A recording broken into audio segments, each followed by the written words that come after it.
નમસ્કાર, કરંટ ટોપિકમાં આપનું સ્વાગત છે. હું છું પ્રતિક. કરંટ ટોપિકમાં આજે આપણે વાત કરીશું મોદી સરકાર દ્વારા જે મહત્વનો નિર્ણય લેવામાં આવ્યો 500 અને 1000ની નોટ પર પ્રતિબંધ. આ નિર્ણયને એક સપ્તાહથી વધુનો સમય વીતી ગયો છે.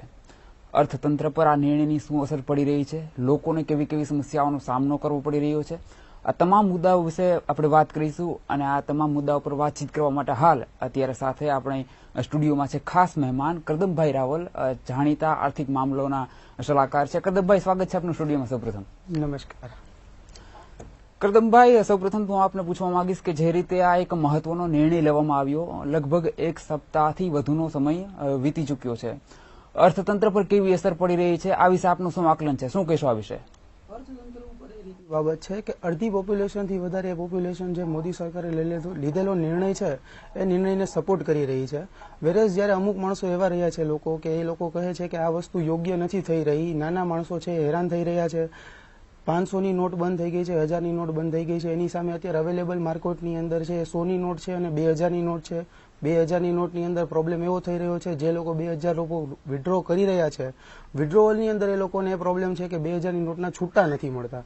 તો મેઇન અત્યારે પ્રોબ્લેમ આમ આદમીનો એ છે કે જે 2000ની નોટ હોવી જોઈએ તો એના છૂટાનો પ્રશ્નનું નિવારણ શું, એ પ્રશ્ન છે આમ જનતાનો અત્યારે. તો બિલકુલ. અને કરદમભાઈ, આ બધાની વચ્ચે જો જયારે નિર્ણય લેવામાં આવ્યો ત્યારબાદ લગભગ 24 કે 48 કલાક બાદ વિત્તમંત્રી અરુણ જેટલી સામે આવ્યા અને ઇકોનોમી લેસ અર્થતંત્ર બનાવવાની વાતો કહીએ. સારું કદમ કહી શકાય વિત્તમંત્રીનું, નો ડાઉટ, એમાં કોઈ શંકા નથી. પણ જે રીતે હાલ ભારતની સ્થિતિ છે, જે દેશની હાલ સ્થિતિ છે, હજુ પણ ઘણા ખરા લોકો ગામડાઓમાં વસી રહ્યા છે. તો આ જે ઇકોનોમી લેસ અર્થતંત્ર બનાવવાની વાતો કહે છે, આને આપ કેવી રીતે જુઓ છો? આ કેટલી શક્ય બનશે? ઇકોનોમી લેસ ભારતને બનાવવું એ સરળ નથી, બહુ કઠિન છે. કારણ કે હાલ જે હિન્દુસ્તાનની આબાદી છે એમાંથી 70% આબાદી એવી છે જે ગ્રામ્ય વિસ્તારોમાંથી બિલોંગ કરે છે. વેરેઝ આપણે બેંક અને એટીએમ રિલેટેડ ચર્ચા કરીએ તો ઓવરઓલ ઇન્ડિયાની અંદર જેટલા એટીએમ છે એની અંદરથી 10% એટીએમ જ એવા છે, 10 ઉપર થોડા આપણે કહી શકીએ, 10+2 we can say that 13% ATM એવા છે જે રૂરલ એરિયાથી આવે છે, જે ગ્રામ્ય વિસ્તારોની અંદર છે. એટલે બેંકો બી ગ્રામ્ય વિસ્તારમાં ઓછી છે, એટીએમ બી ગ્રામ્ય વિસ્તારમાં ઓછા છે, અને સામે જોવા જઈએ તો ભારતની 70% આબાદી એવી છે જે ગ્રામ્ય વિસ્તારોમાંથી આવે છે. તો આના માટે અત્યારે પબ્લિક એવું કહી રહી છે કે ગ્રામ્ય વિસ્તારોની અંદર તો હજી 2000 રૂપિયાની નોટ મળતી બી નથી. તો શું કરવું, એ મોટો પ્રશ્ન છે. હવે જો સરકારે આ વસ્તુ જે કરી મૂકી છે, જે બહુ સારો નિર્ણય આપણે અત્યારે માની રહ્યા છીએ, એની અંદર છે પરિસ્થિતિ એવી કે ગ્રામ્ય વિસ્તારોની અંદર હજી નોટો આવી નથી. તો શક્યતા શું રહેશે કે એ લોકોને ક્યારે નોટ મળશે, ક્યારે એનું રોજિંદુ જીવન ચાલતું થઈ જશે, પાટા ઉપર આવી જશે. જો વેરેસ તમે બીજા એનાલિસિસ જોવા જાઓ તો આરબીઆઈ છે એ 3 મહિનાના ગાળાની અંદર 2.5 લાખ કરોડ રૂપિયા છાપી શકે. તો સામેની રિક્વાયરમેન્ટ કેટલી છે, આરબીઆઈની કેપેસિટી કેટલી છે, અને ગ્રામ્ય વિસ્તારના લોકોનું સૌથી પહેલું શું આયોજન કરવામાં આવી રહ્યું છે એ સરકારે સ્પષ્ટ કરી દેવું જોઈએ, જેથી કરીને કોઈ તકલીફ અનુભવવામાં ના આવે માણસોને. બિલકુલ. જે રીતે આપે આંકડાકીય માહિતી આપી, ખૂબ જ સચોટ માહિતી આપી, નો ડાઉટ. પણ હકીકત એ પણ છે કે નિર્ણય ખૂબ સારો છે સરકારનો, નિર્ણયને ઘણા ખરા લોકો આવકારી પણ રહ્યા છે. પણ સાથે સાથે નિર્ણય બાદ જે આયોજન હોવું જોઈએ તંત્રનું, આયોજનનો અભાવ સ્પષ્ટ જોઈ શકાય છે. સ્પષ્ટ વાત છે, આયોજનનો અભાવ સ્પષ્ટ જોઈ શકાય છે. બીજી વાત એ છે કે 50% આબાદી એવી છે આપણા દેશની કે જે લોકો હજી એટીએમ ફ્રેન્ડલી નથી, ક્રેડિટ કાર્ડ ફ્રેન્ડલી નથી, બેંકથી હજી બી ફ્રેન્ડલી નથી. જનધન યોજના થવા બાદ બી એ લોકો બેંકથી હજી ફ્રેન્ડલી થયા નથી. તો બેંક સાથે આ કાર્યવાહીની અંદર તે લોકો કેવી રીતે ભાગીદાર બની શકે, તેઓનો મોટો પ્રશ્ન એ છે અત્યારે. તો બિલકુલ. અને જો આ નિર્ણયની અર્થતંત્ર પર અસર વાત કરવામાં આવે તો ઘણા ખરા ઇકોનોમિસ્ટ હોય કે પછી રાજકીય વિશ્લેષકો હોય, મતાંતર સાફ જોવા મળી રહ્યા છે. ઘણા ખરા લોકો આ નિર્ણયના પક્ષમાં છે, જ્યારે એક વર્ગ એવો પણ છે જે આ નિર્ણયને વિરોધ કરી રહ્યો છે કે ભાઈ હાલના તબક્કે આ નિર્ણય ક્યાંક ને ક્યાંક યોગ્ય ન કહી શકાય. અચ્છા, આ નિર્ણયથી આપના મતે આ નિર્ણયથી અર્થતંત્ર પર ટૂંકા ગાળા અને લાંબા ગાળે કેવી કેવી અસરો પડવાની સંભાવના રહે? ટૂંકા ગાળાની અંદર આપણે જો જોઈ શકીએ તો માર્કેટની અંદર જે માણસો, જે પોપ્યુલેશન આપણી છે એને ઓછા પૈસામાં જીવતા, ઓછા પૈસે કેવી રીતે શું પોતાના સ્ટાન્ડર્ડ ઓફ લિવિંગને મેન્ટેન કરવું, ખોટા ખર્ચા ન કરવા, એવા એડવાન્ટેજ અત્યારે જોઈ શકાય છે. વેરેઝ લાંબા ગાળાની અંદર પોઝિટિવ થિંક કરીએ તો એ છે કે માર્કેટની અંદર ખોટો જે પૈસાનો વ્યય થતો હતો, ખોટો જે ભાવ વધારો આવતો હતો, જેને ઇન્ફ્લેશન આપણે કહી શકીએ, ખોટું જે કોઈ પણ વસ્તુનું મૂલ્યાંકન થઈ રહ્યું હતું, એ બધું જ બંધ થશે. ચાહે તે પ્રોપર્ટી હોય, જીવન જરૂરિયાતની વસ્તુ હોય કે કાંઈ બી ખાણી પીણીની વસ્તુ હોય, કે ખોટો ભાવ વધારો છે એની અંદર કંટ્રોલ લાદી શકાશે આ વસ્તુથી. વેરેસ જો નેગેટિવ બાબતની ચર્ચા કરીએ તો એની અંદર અત્યારે નાનો માણસ સૌથી વધારે તકલીફ અનુભવી રહ્યો હોય એવું આપણે કહી શકીએ છીએ. વેરેસ જ્યારે લોંગ ટર્મ વિશે આના બાબતે આપણે ચર્ચા કરીએ તો સૌથી સારો બેનિફિટ નાના માણસને મળવાનો છે. જે મોંઘારત છે એની અંદર કંટ્રોલ આવશે, બેંક પાસે સૌથી વધારે ફંડ ઊભું થશે, સૌથી વધારે ભંડોળ ભેગું થશે, તેનાથી બેંક ઓછા રેટ ઉપર સારી કન્વીનિયન્સી સાથે માણસોને લોન આપી શકશે. જે લોન અફોર્ડ કરી નથી શકતા એ લોકો બી લોન અફોર્ડ કરી શકશે. માર્કેટની અંદર ત્યારબાદ કેપિટલ આવશે, બધા લોકોના હાથમાં પૈસા આવશે અને જે નેસેસિટીઝને મીટ નહોતી થઈ શકતી, જે લોકોને ઘર નહોતા બનતા, જે લોકોને કાંઈ વસ્તુ લેવી છે લઈ નથી શકાતી, એ વસ્તુ બધી અત્યારે લઈ શકાશે. આ લોંગ ટર્મ બેનિફિટ છે નાના માણસોની માટે. બિલકુલ, પણ હકીકત સાથે સાથે એ પણ છે કે છેલ્લા એક સપ્તાહમાં આપણે જોયું બજાર પર ઘણી બધી અસર પડી છે. કેવી રીતે જોવો છો? બજારમાં કેટલો બદલાવ આવ્યો છે, ખાસ કરીને છેલ્લા એક સપ્તાહમાં? એક સપ્તાહની આપણે વાત કરીએ તો બજારની અંદર સૌથી મોટો બદલાવ એ છે કે બધા લોકો એમ કે છે કે સરકારે એમ કહી દીધું છે કે 500 ને 1000ની નોટ નહીં ચાલે, એટલે વલણ કોઈ પણ પ્રકારના ન થઈ શકે એવું આપણે જોઈ રહ્યા છીએ. આપણી સમક્ષ પ્રસ્તુત જ છે વસ્તુ કે ક્યાંય 500 ને 1000ની નોટ ચાલતી નથી, એટલે કોઈ પ્રકારના વલણ નથી થતા. નાનેથી નાનો બિઝનેસમેનથી લઈ અને મોટા મોટા વેપારીઓ સુધી કોઈ પણ પ્રકારના ટ્રાન્ઝેક્શન અત્યારે આપણે ઠપ ગણી શકીએ એવી હાલતની અંદર પડેલા છે. વેરેસ તમે જો એવું જોવો કે અત્યારે બીજું શું થઈ રહ્યું છે માર્કેટની અંદર, તો ટ્રાન્ઝેક્શન કોઈ પણ પ્રકારના થતા નથી, એટલે બધા જ ના બિઝનેસ ઠપ પરિસ્થિતિમાં છે, જેનાથી થઈ રહ્યું છે કે કોઈ જાતની ગાડી કોઈની ચાલતી નથી. બેઝિક નેસેસિટી વાળાની બેઝિક નેસેસિટી ફૂલફિલ નથી થતી. જ્યાં પૈસાનું વ્યય થતો તો એ તો બંધ થયો જ છે, પણ જ્યાં જરૂરિયાત છે ત્યાં પણ પૈસો અત્યારે માણસ વાપરી નથી શકતો.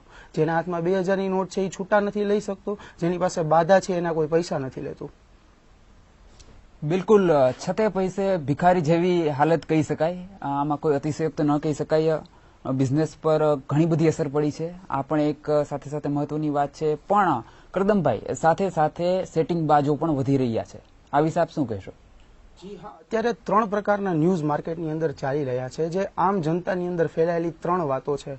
એક છે કે ગોલ્ડ તમે બાય કરી લ્યો, જે ફૂલ જોર બહારોની અંદર ચાલ્યું હતું ગોલ્ડ માર્કેટની અંદર આપણે જોઈ શક્યા હતા. હરેક ગ્રામ્ય વિસ્તારોથી લઈ અને હરેક શહેરની અંદર સોનીની દુકાનોમાં મોટી મોટી કતારો લાગી હતી.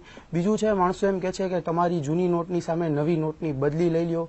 ત્રીજું છે કે બેક ડેટની અંદર એટલે કે પાછળા દિવસોની તારીખો દર્શાવી અને તમે પ્રોપર્ટી બાય કરી લો, અને જે પ્રોપર્ટી વેચનાર છે એ પોતાના પ્રોપર્ટીના વેલ્યુએશન પ્રમાણે માર્કેટની અંદર અને ગવર્મેન્ટને હિસાબ દેશે કે અમે અમારી જૂની પ્રોપર્ટી આ ભાવ ઉપર વેચી છે. 3 પ્રકારના કિસ્સાઓ સામે આવી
છે તો ગવર્મેન્ટ એ પગલા ભી લઈ શકે કે તમારા સોનાની કિંમત 25,000 થી 20,000ની વચ્ચે પણ લાવી શકે.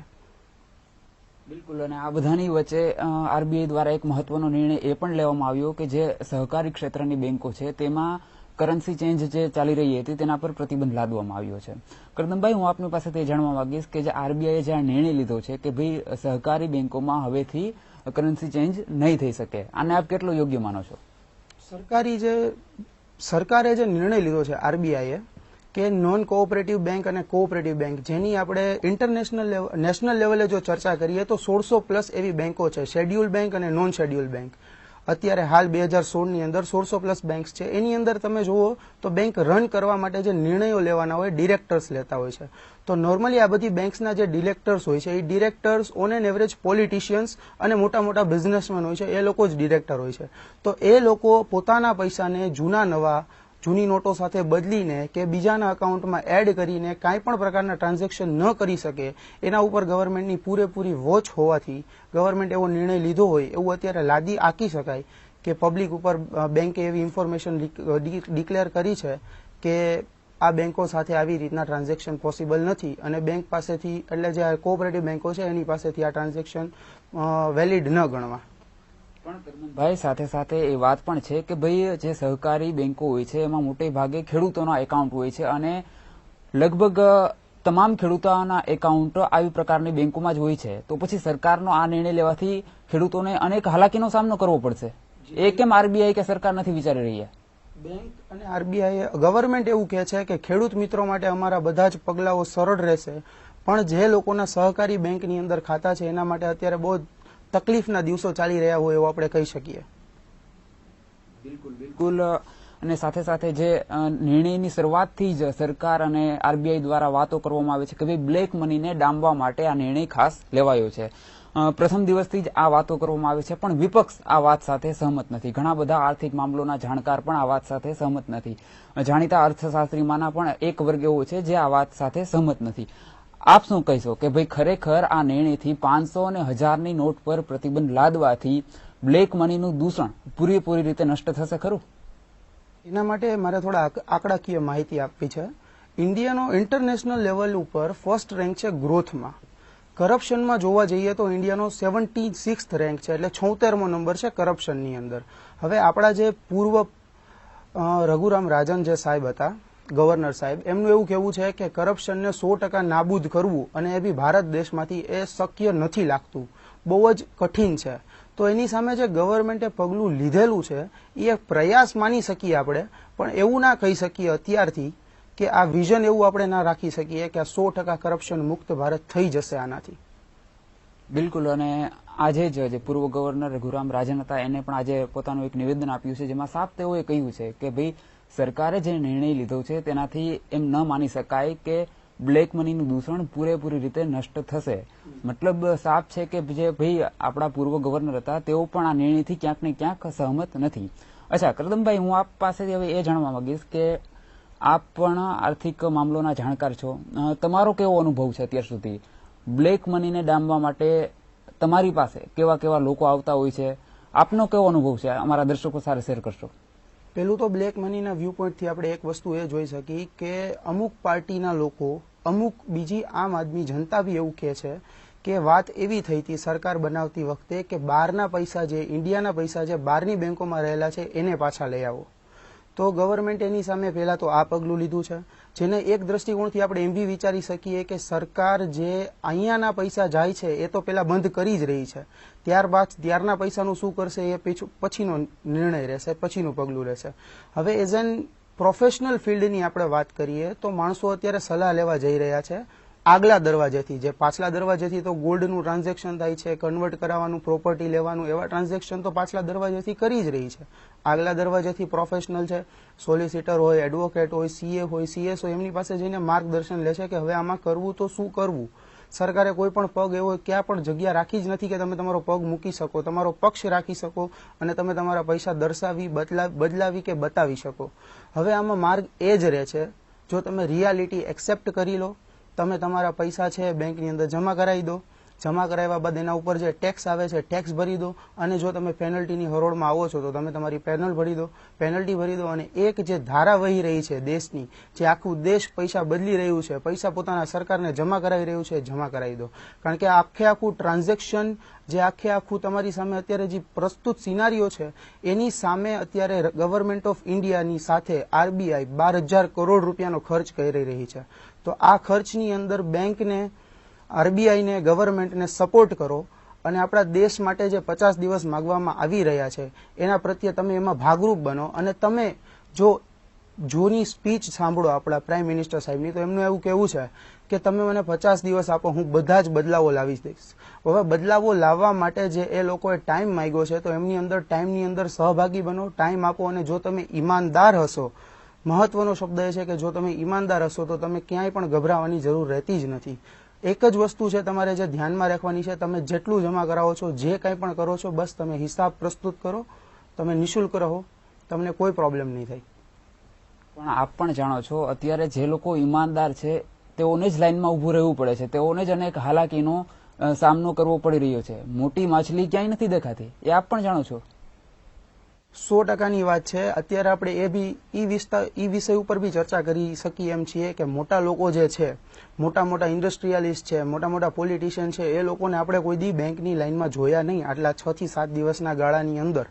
હવે એને 8 નવેમ્બર પહેલાના જો ડિસિઝન ઉપરથી જોવા જઈએ તો એમાં આપણે 1% બી એવા લોકો ન કહી શકીએ કે એ લોકો પહેલા બી બેંકની લાઈનની અંદર આપણે કોઈ દી જોવા મળ્યા હતા, પહેલા બી કોઈ દી એટીએમની અંદર વિડ્રો કરતા જોવા મળ્યા હતા. અત્યારે સૌથી વધારે 90 થી 95% પોપ્યુલેશન એવી છે જે પોતે કાંઈ પણ કાળું ધન ન હોવા છતાંય અત્યારે બદલવાની હરોળમાં લાઈનમાં લાગી રહી છે.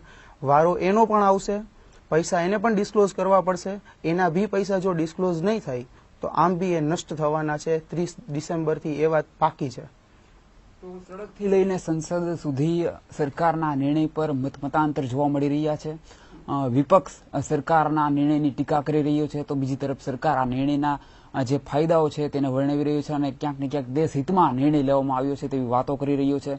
સાથે સાથે લોકોમાં પણ અનેક મતાંતરો જોવા મળી રહ્યા છે. જાણીતા ઘણા ખરા અર્થશાસ્ત્રીઓ પણ આ વિશે બે ભાગમાં વહેંચાયા હોય એવું જોવા મળી રહ્યું છે. કરદમભાઈ, આ મામલે ઘણા ખરા અર્થશાસ્ત્રીઓનું એવું પણ કહેવું છે કે જે સરકારે 500 અને 1000ની નોટ બંને એક સાથે પ્રતિબંધનો જે નિર્ણય કર્યો, એના બદલે પહેલા તો 1000ની નોટ પર જ માત્ર બેન કરવાની જરૂર હતી. આપ આ નિર્ણય સાથે સહમત છો ખરા? નિર્ણય સાથે સહમત તો નથી, કારણ કે એ લોકો માટે એક મોકળો માર્ગ બની જાય. જો 1000ની નોટ બંધ થઈ જાય તો 1000ની નોટની સામે એની પાસે 500ની નોટ અવેલેબલ રહે છુટ્ટી કરાવવા માટે, કે તમે એને કહી શકો કન્વર્ટ કરાવવા માટે. હવે જો તમે આંકડાકીય દ્રષ્ટિએ જોવા જાઓ તો અત્યાર સુધી આરબીઆઈએ 2005ની જે ચલણની નોટ ચાલે છે, 2005 પછીની, એમાંની ટોટલ 100% નોટમાંથી 86 એટલે કે 86% નોટ એવી છે જે 500 ને 1000ની છે. હવે જો એની અંદર એવું પગલું લેવામાં આવે કે 1000ની બંધ થાય અને 500ની રહે, તો 86%ની અંદરથી જે 1000ની છે એ જ બંધ થશે, 500ની તમે પાછી કરી શકશો કન્વર્ટ, અને બાકીની તમે બેંકમાં જમાઈ કરશો, અને 500 અને 1000ની ઓન એન એવરેજ ઇક્વલ નોટો માર્કેટની અંદર છે 43%. એટલે જે છે તે એ જ પરિસ્થિતિ ઉત્પન્ન થાય જો એક જ નોટ બંધ થઈ હોય અને એક ચાલુ હોય, ચાહે પછી 1000ની ચાલુ રહે કે બંધ રહે કે 500ની. ઘણા ખરા લોકોના મનમાં એ પણ સવાલ ઉઠી રહ્યો છે કે ભાઈ 2000ની નોટ જ શા માટે? આરબીઆઈ દ્વારા 5000 અને 10000ની નોટની પણ સલાહ સૂચન સરકારને કરવામાં આવ્યું હતું કે ભાઈ આ નોટ પણ બહાર પાડી શકાય, પણ સરકારે આ વાતના છેદ ઉડાડી આપ્યા હતા. હું આપની પાસેથી એ જાણવા માંગીશ કે સરકારનો જે નિર્ણય છે કે 2000ની નોટ બહાર પાડવાનો, આ પાછળ શું ઉદ્દેશ્ય હોઈ શકે? આ પાછળનો ઉદ્દેશ એવો હોઈ શકે કે ઓન એન એવરેજ આપણે જોવા જઈએ તો અત્યારે એવું હતું કે મારા ખીચામાં મારે 10,000 રૂપિયા રાખવો હોય તો 1000ની નોટ હોય તો હું 10 રાખું, 500ની નોટ હોય તો મારે 20 રાખવી પડે. અને જેના હાથમાં પૈસા ન હોવા જોઈએ, જ્યાં ભંડોળ ભેગું ન થવું જોઈએ, એ જગ્યાએ બી ભંડોળ ભેગું થતું હતું. હવે 500ની નોટ જ માર્કેટમાં ચાલે અને 1000ની ન ચાલે અને એની સામે 2000ની ચાલે, તો જે મોટા પેમેન્ટ છે, જે મોટા વલણ છે, જે આપણે બેંકની અંદર જોઈ રહ્યા છીએ કે 2 લાખ સુધીના ટ્રાન્ઝેક્શન તમે કરી શકો છો, 5 લાખ સુધીના ટ્રાન્ઝેક્શન કરી શકો છો. અમુક યુનિયન્સે એવી પહેલા માંગ કરેલી હતી કે અમારું પેમેન્ટનો જે દર છે એમાં તમે 5 લાખ સુધી ટ્રાન્ઝેક્શનમાં તમે પાન ન માગો, તો આવા બધા ટ્રાન્ઝેક્શનની અંદર તમારે 2 લાખની નોટનો ભરપૂર ઉપયોગ થઈ શકે. વેરેઝ જે નોર્મલ જનતા છે, જે નોર્મલ ટ્રાન્ઝેક્શન કરી રહી છે, એના માટે 500ની નોટ મોર દેન ઇનફ છે, તે યોગ્ય છે. અચ્છા કરદમભાઈ, આપણે રાજકોટમાં બેઠા છીએ હાલ, તો હું આપની પાસે તે જાણવા માંગીશ કે ખાસ કરીને રાજકોટ અને સૌરાષ્ટ્રના આ નિર્ણય બાદ કયા કયા એવા સેક્ટર છે જેના પર સ્પષ્ટપણે અસર જોવા મળશે? બિઝનેસની અંદર સૌથી મોટી છે. શાક માર્કેટથી લઈ, કરિયાણાવાળાથી લઈ, નાસ્તાથી લઈ, ફરસાણવાળા સુધી અત્યારે નોટના વલણ અને ચલણ માટે સૌથી વધારે મોટો પ્રશ્ન એ છે કે કઈ રીતે કરવું, શું કરવું. બધા જ પોતપોતાની ઓફિસે, ધંધા ઉપર જઈને બેઠા છે, પણ કોઈ રીતની કોઈ ગ્રાહકી, કોઈ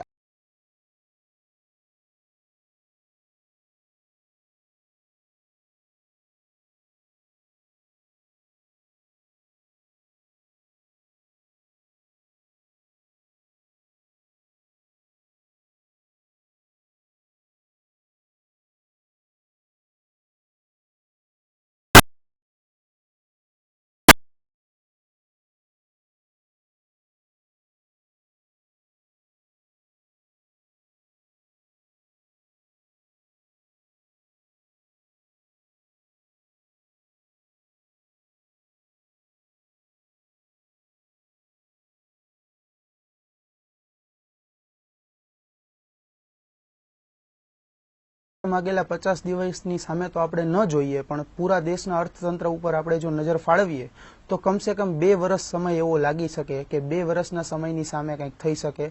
કારણ કે આરબીઆઈને એ 2.5 લાખ કરોડ છાપવા માટે જો 3 મહિનાનો સમય લાગતો હોય અને સ્ટેટ અને યુનિયન ટેરેટરીને બહુ સરવાળો કરીએ તો 35 જેવો આંકડો આવતો હોય, તો પૂરા દેશની અંદર ચલણ માટે નોટો વ્યય કરવા માટે સારો એવો 1.5 થી 2 વર્ષનો સમય તો પાકો લાગી શકે.